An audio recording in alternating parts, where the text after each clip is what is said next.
showtime. Hello there, welcome to my channel. This video will be a critical look at our possible future Prime Minister, Nigel Farage. I will discuss why, in my opinion, right-leaning voters must still vote for Reform UK instead of the Tory party, and I will show you why Reform will inevitably have to let go of Farage if the party is to gain political legitimacy. If you like this video, consider a sub and a like. If you disagree, leave your comment down below. I always respond. And with all that said, Let's begin. There is this problem that all businesses are plagued with when they get big enough to hire management. This is the principal agent problem. It's the dilemma of how management tends to make decisions that benefit them in the short term, as opposed to giving a shite about what the owners of that business would want. The existence of this conundrum has led to some truly horrible choices made by executives of prominent companies that end up destroying their business, as well as the lives of numerous employees that rely on that business for their daily bread. In 2001, the American corporation Enron fell prey to this, and the fallout was, let's say, catastrophic. The Lehman Brothers event in 2008 that led to the worst recession in modern times, also known as the 2008 credit crunch, was also a magnified version of this problem. And I want you to take note that the fact that although it happened in the United States, the United Kingdom has still to recover from this fucking shambles. But more on that later. We were on the very brink of Armageddon. The stakes were incredibly high. The giant Royal Bank of Scotland, known as RBS, ran out of cash. So why am I talking about something like this when this video has a thumbnail of Farage in it?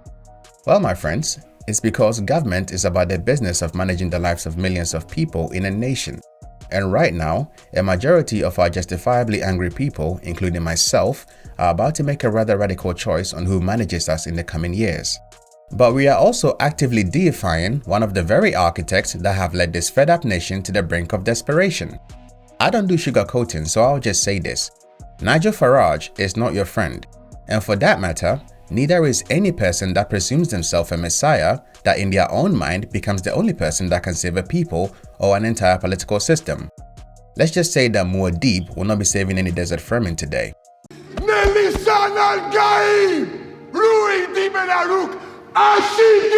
However, I want to give you a fundamental understanding of something.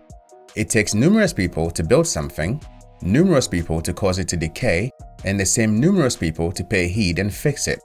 This is why I'm all for the rise of the Reform Party, as it's a system that will evolve with the inclusion of new blood. It's essentially how all organisms, including us humans, survive. And if you have ever been a parent, then you understand that the person that births something is not always the same person that grows it to the stage that allows that thing to thrive.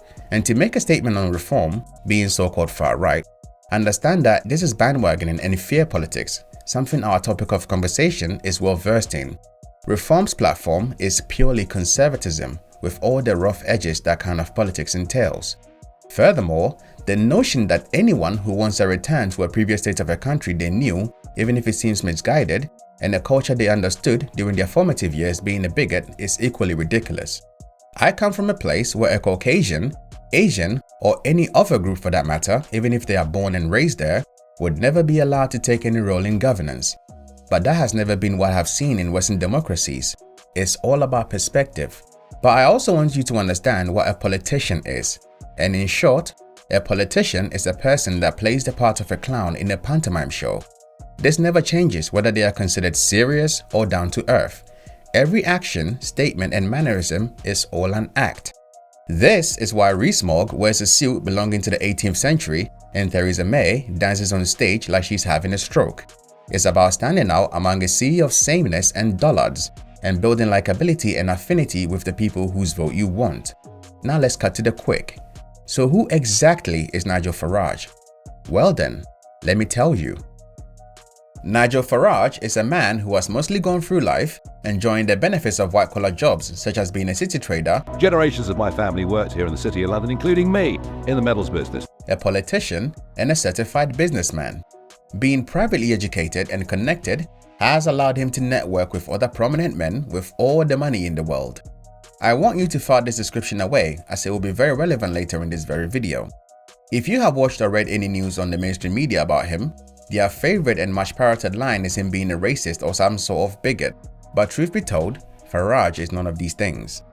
I find this reactionary classification of the man to be based on ideological leanings, which with a cursory look into him is easily discredited. And such a nonsensical classification does tend to hide the actual glaring red signs when analysing a person like Farage, because there is enough actual muck on him that is worthwhile to discuss. He is more of a wannabe classist, because although he may have grown up privileged and wealthy, he still doesn't have the shine and legitimacy of those he would have considered classmates. For when you live in a system of lords, bloodlines, and historical legacy, understand that money counts for very little among the actual elites. Robert, there are those, of course, who will always complain and have always complained about the cost of the royal family. I would say the cost of the royal family is as nothing. And like red wine on a white suit, that is not a stain you can easily clean. However, Nigel is brilliant at brand building, and as a politician, it has made him likable, memorable, and very influential, especially among working class voters who has a great affinity for his brand and style. His shtick as a politician, which comes through in his media appearances and resonates well with possible voters, is his love of drinking pints of kidney poison and chain-smoking cancer sticks. This has made him a bit of an icon in a nation that also loves such a pastime too. After all, there is a reason why any increase in beer duty makes a chancellor unpopular. Just ask Rachel Reeves and her increase of beer duty to 3.66% in 2026, and the hospitality's business response to it. A natural gift of Farage is his charisma, as in comparison to the current chapel in number 10, he has a natural ability to get along with anybody, no matter who you are. This branding style helps in his approach to pretend to have anything in common with the average working man on the streets. And if you think about it carefully, it's a great scam that works wonderfully. I, in good faith, can't knock that hustle because it's extremely effective. However, pull back the curtain on this act and the person you find is an opportunistic, ruthlessly calculating, and effective political operator with a chip on his shoulder.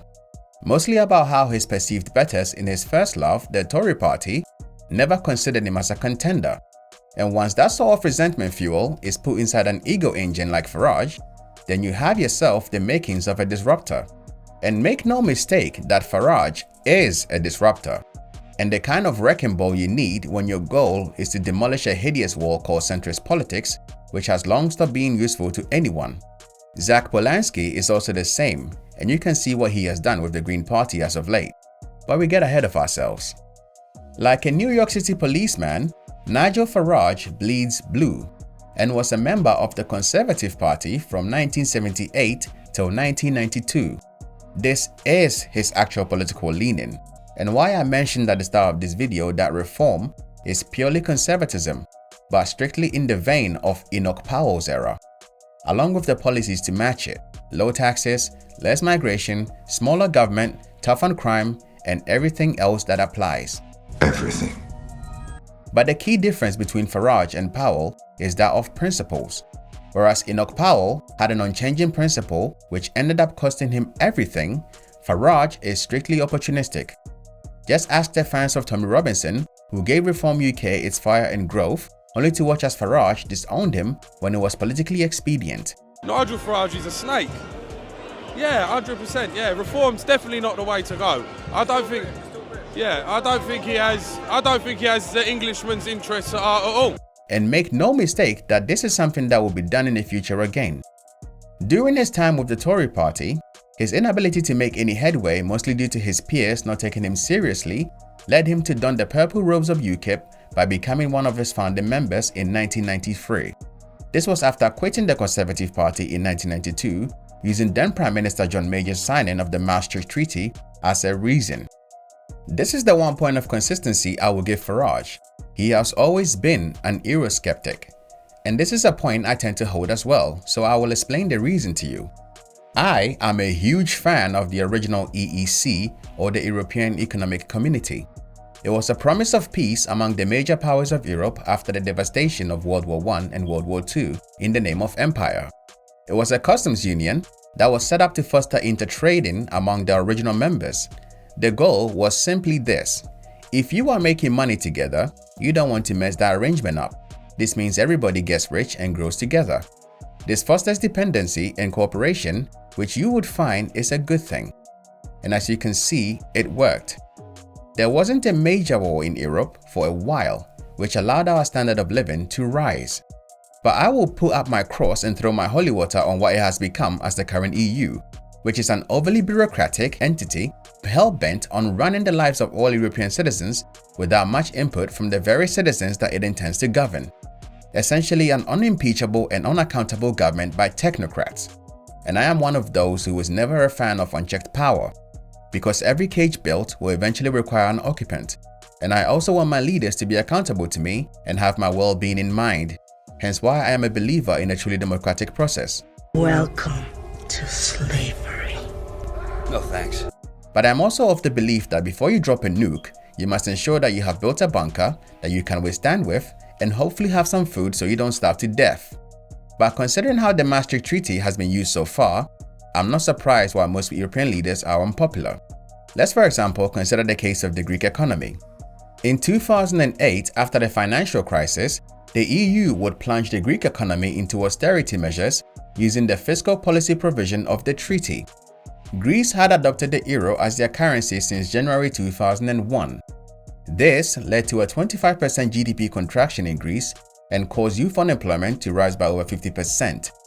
This was actual human suffering caused by technocrats in the name of some arbitrary fiscal policy. And what sucks here is the fact that since the country had already adopted the euro, they had no choice but to comply. And remember how I said Farage is an opportunist? Well, he was elected into the European Parliament in 1999, became President of the European of Freedom and Direct Democracy in 2006. He used the very European funding provided by the EU to grow UKIP along with some donations from his friends and network. And in 2009, led UKIP to become the biggest party in the UK elected into the European Parliament.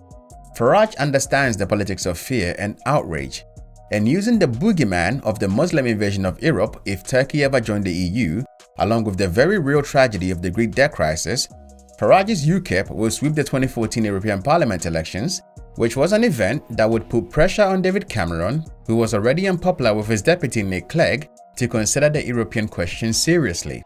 Cameron would promise a referendum on the EU in 2015, which won the Tory party an outright majority at the cost of the Lib Dems. But remember how I said that UK politics is about bloodlines, history and legacy? Well, let me tell you how that is relevant. Farage stood as an MP candidate in Buckingham in 2010 and again for South Thanet in 2015. He lost both times. But he had already created the opportunity for UK to leave the EU in 2014. Now, throw in Boris Johnson. Farage, the man who wanted the UK to leave the EU, now had the legitimacy of the aristocrat who wanted to be a prime minister. Throw in the EU's non-existent asylum policy on refugees from the Middle East and North Africa in 2015, which led to Angela Merkel being called Mother Merkel and Poland and Hungary standing their ground, which in all honesty is the true start of the mass migration crisis, adding European leaders trying to force members to take in more migrants. German Chancellor Angela Merkel is urging Europe to implement a joint system for dealing with asylum seekers. She says countries must agree to binding quotas to distribute the refugees. And well, the rest they say is Brexit. Well, at 20 minutes to 5, we can now say the decision taken in 1975 by this country to join the common market has been reversed by this referendum to leave the EU. This is what people mean when they claim that Nigel Farage is the architect of Brexit, because he is. And in my own experience at the time, I understood it was going to happen, and I placed a bet to that effect. And the problem of Westminster politics is that while all these events were going on, they were still thinking it was business as usual. So there was no plan when the results of the referendum became public. 10 years later, we are still feeling the effects of this managerial style politics. And honestly, I don't know why even when reform was formed, that these giant geniuses never took it seriously, because it was the very same playbook. Now let me show you how he used it. A good politician never misses a chance at primetime interviews. It gets your name and face out there for voters to know you. But an effective politician weaponizes fear, outrage and uncertainty to grasp at the heart of people in order to build a following. This is why Keir Starmer went on TV to deliver this message. People are scared. Scared to show who they are in their community. After the Golders Green attack in a bid to alter the outcome of the local elections. And Enoch Powell paints a picture of a black man having a whip hand over the white man and rivers of blood. No virus spreads faster than fear when you are trying to instigate a call to action among a population and gain control. In our modern era, the media are the perfect salesmen at monetizing fear. Nigel Farage was not considered for any role in government after what he believes was his substantial contributions in the delivery of Brexit, the curb stomping of Theresa May, and the election of Boris Johnson in 2019. So in January 2021, the rebranded UKIP, now called Brexit Party, will yet again rebrand into Reform UK, with the explicit goal of opposing the lockdowns that came as a result of the COVID-19 pandemic. This was the perfect time, for the entire world was terrified. I was a key worker at the time, and if someone coughed behind you in a supermarket, you would seriously give them some funny looks. Add in the founding of GB News by his friends Andrew Cole and Mark Schneider, and the ever so pragmatic Farage now has a major platform willing to boost his particular brand of politics. And when the focus is placed on the very real problems such as the migrant crisis and Westminster's tone deafness and endless psychodrama, and a disgruntled population still suffering the quantitative easing measures used to bail out some of the richest corporations after the 2008 credit crunch, who now have to endure a lockdown with less money coming in, which has led to living standards falling into an abyss for the many except the very few, and you have yourself a fait accompli, for you are now cooking with jet fuel.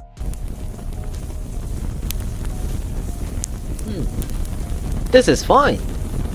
Except this time, the goal is to supplant the Tory party as the new right, which I am all for, and is working as intended. The Labour Party used similar tactics to upend the Liberal Party, now known as the Lib Dems, and become the new progressives in Westminster.